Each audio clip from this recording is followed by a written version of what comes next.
আমরা আজকে আমাদের স্থানীয় নির্বাচনের প্রস্তুতির অংশ হিসেবে বাংলাদেশে যে 12টি সিটি কর্পোরেশন রয়েছে তার মধ্যে 5টি সিটি কর্পোরেশনে আমরা প্রাথমিকভাবে মনোনীত আমাদের প্রার্থী ঘোষণা করতে যাচ্ছি এবং আমরা খুব অল্প সময়ের মধ্যে বাকি 7টি সিটি কর্পোরেশনে আমাদের যারা প্রার্থী হতে যাচ্ছেন আমরা তাদের যে তালিকা সেটি আমরা ঘোষণা করব এবং আমরা আশা করছি যে এপ্রিল মাসের মধ্যেই আমাদের উপজেলা এবং পৌরসভা পর্যায়ে যারা আমাদের প্রার্থী হবেন সারা বাংলাদেশের স্থানীয় নির্বাচনে আমরা তাদের নামও ঘোষণা করব।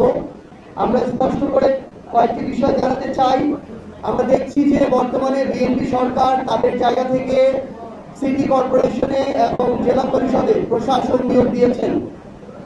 এর পূর্বে অন্তর্বর্তীকালীন সরকারের সময় যখন 1-2 জন প্রশাসক নিয়োগ দেওয়া হচ্ছিল তখন নাকি সকল ধরনের গণতন্ত্র ব্যাহত হয়ে যাচ্ছে এবং সকল ধরনের গণতান্ত্রিক উত্তরণের সাংবিধানিক প্রক্রিয়া ব্যাহত হচ্ছিল। এটা ছিল বিএনপির ভাষ্য। কিন্তু তারা নির্বাচিত হওয়ার পরে কদিন ধরে কোমরে ব্যথা, এসপি হাসপাতালে চলে যাও। এসপি হাসপাতাল প্রতিভাদীপ্ত চিকিৎসক ডক্টর এস চক্রবর্তী অপারেশনবিহীন হাঁটু, কোমর, প্যারালাইসিস সহ আন্তর্জাতিক মানের চিকিৎসা ও রোগ মুক্তির নিশ্চয়তা। এসপি হাসপাতাল অত্যাধুনিক চিকিৎসা সেবায় অতুলনীয়।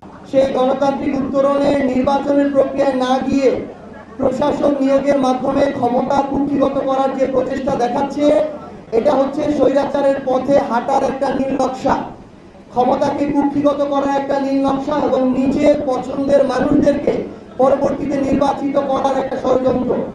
আমরা স্পষ্ট করে বলতে চাই যে যাদেরকে যেখানে প্রশাসক পদে দেয়া হচ্ছে তারা যেন সেই জায়গায় নির্বাচন না করতে পারে, এই জায়গাটিতে আমাদের সুস্পষ্ট অবস্থান থাকবে এবং সারা বাংলাদেশে লেভেল প্লেইং ফিল্ড নির্বাচনে বজায় রাখার জন্য আমাদের অন্তর্বর্তীকালীন সরকারের সময়ে যে অধ্যাদেশ করা হয়েছিল যে স্থানীয় নির্বাচনে কোনো দলীয় প্রতীকের নির্বাচন হবে না, স্থানীয় নির্বাচনে সেই নিয়ম সে অধ্যাদেশ মেনে স্থানীয় নির্বাচন হতে হবে, দলীয় প্রতীকে নির্বাচন করা যাবে না। তাহলে আমাদের জায়গা থেকে আমরা তুলনামূলক একটি লেভেল প্লেইং ফিল্ড ইলেকশনের দিকে আমরা ধীরে ধীরে যেতে পারবো বলে প্রত্যাশা করছি।